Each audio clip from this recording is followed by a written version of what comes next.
Assalamualaikum warahmatullahi wabarakatuh. Kanu dihormat Bapak Ahmad Soleh. Puji sareng syukur urang panjatkeun ka Gusti Nu Maha Agung anu parantos laparin kesehatan.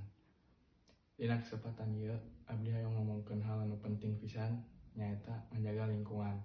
Sakumaha urang apal, lingkungan teh mangrupa tempat anu urang hirup, tempat anu urang ngarasakeun ketenangan. Lamun lingkungan teh dirawat, bakal ngarugikeun ka urang sorangan.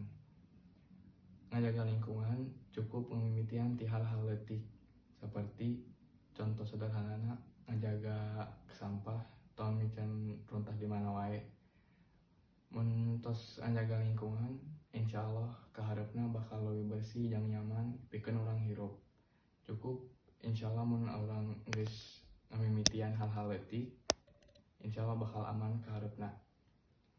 Sakitu wae ti abdi.